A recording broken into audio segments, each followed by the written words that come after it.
Hi, John Maxwell here. On July 4th, my father passed away. And what I'm going to do is share with you a tribute to my dad. And it's the lessons that he taught me. He lived for 98 years and 8 months.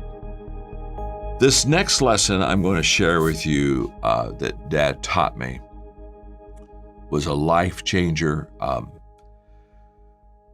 There's hardly a day goes by in my life that this lesson doesn't come to play somewhere in my leadership journey, and that is Dad taught us to travel the high road.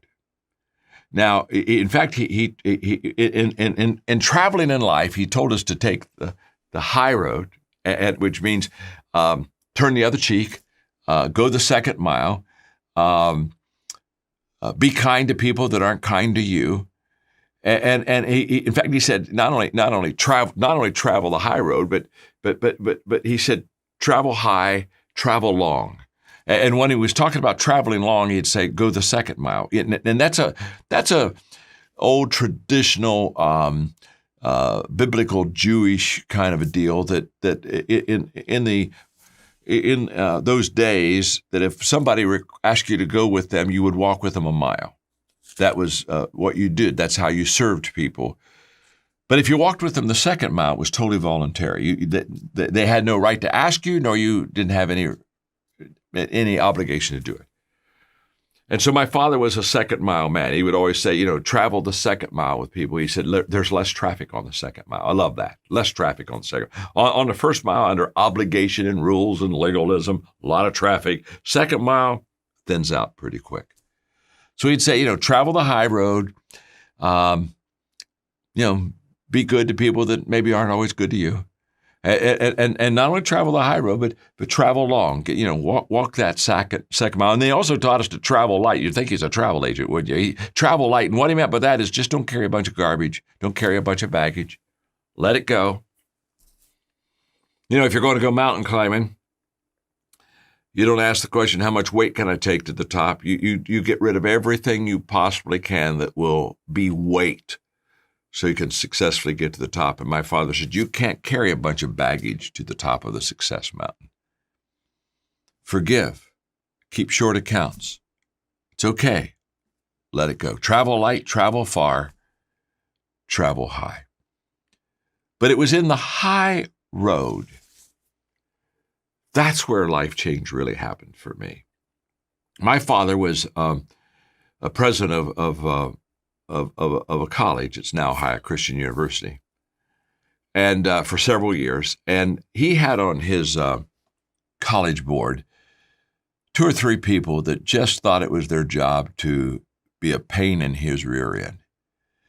And honestly, they couldn't have grown the college. My father was very successful, built the college, grew it, I think, 5 times the original enrollment when he left the college. And it was just built a brand new campus, relocated it.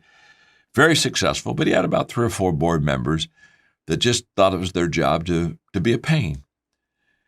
And I knew about it because I really went to college where my dad was the president. And think about it for a moment. That's an IQ test. If you go to college where your father is the president, you increase the odds of maybe graduating from college. And so it was in my college years and in the great growing years of the school that he just got a lot of criticism from a few of his board members. And I would hear him and Mom talk about it, and it would make me angry. And I'd say, Dad, stand up. Don't let them do that to you. You're right. They're wrong. And I was kind of militant in the process. And my father would say, son, he said, I just listen. He said, I have the ability. I'm courageous. I stand up. But he said, I value people, and there's times when you just turn the other cheek and walk the high road. And I remember one night, my mother was the librarian. One night I was in the college library after hours. I had a key. Mom was the librarian.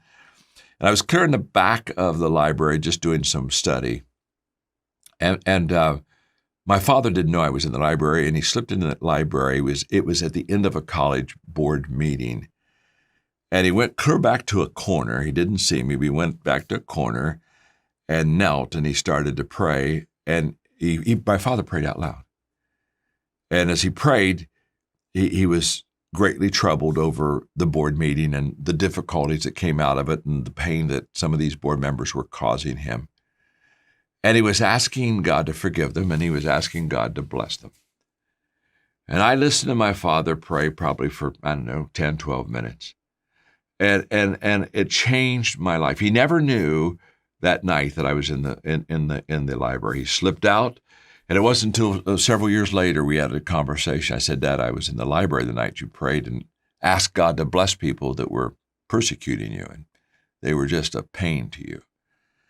That totally revolutionized and changed my life. And I owe it all to Dad, because in leadership is difficult. I can promise you, you know this to be true, there are no 2 good consecutive days in a leader's life. Wow. Not 2. It's a pain to lead people. People are difficult. That's why you've got to love them. If you don't love them, you shouldn't lead them, because it's too difficult to lead people, difficult people, if you don't love them. But in leadership, traveling that high road, traveling high, traveling far, traveling light, life-changing for me. My dad taught me that lesson.